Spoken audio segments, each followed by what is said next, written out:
If you're an immigrant, stop scrolling. Now, USCIS just changed the medical examination requirements for the green card refiling. What does this mean for you as an immigrant?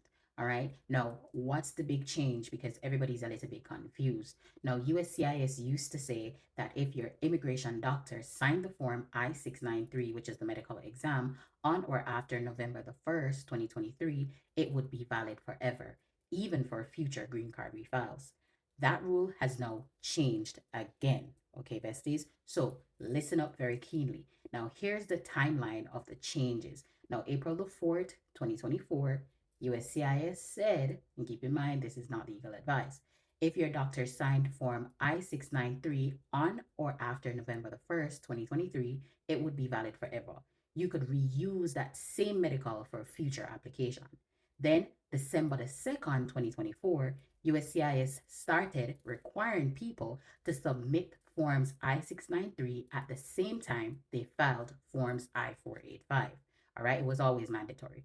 Now, June the 11th, 2025, new rule effective immediately. USCIS canceled the forever valid policy. Now, if you or your petitioner withdraw your green card application, Form I-485, or USCIS denies your case, the medical exam you submitted with it's no longer valid. You will have to get a new one from a civil surgeon if you're going to file again. Now, I'm going to give you an example of this because sometimes some people aren't at the front of the class. Now, you filed your green card, which is the I-485, with a medical exam from 2023. You withdrew the application or it got denied.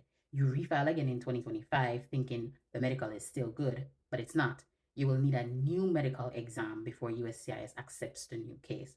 Now, why did USCIS change this rule, you might be asking? Well, besties, USCIS said that the forever valid could be risky to the public health, right? They want to make sure the medical is up to date when you apply for your green card, okay?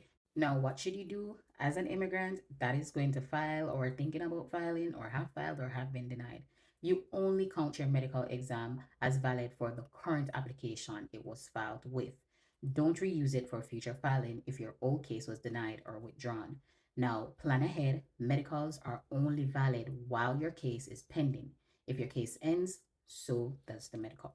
Now, besties, this was not legal advice. As per USCIS, the 6th of the 11th, 2025, this rule has now changed. I hope this kind of helped you out. So until next time, besties, good luck with your immigration journey.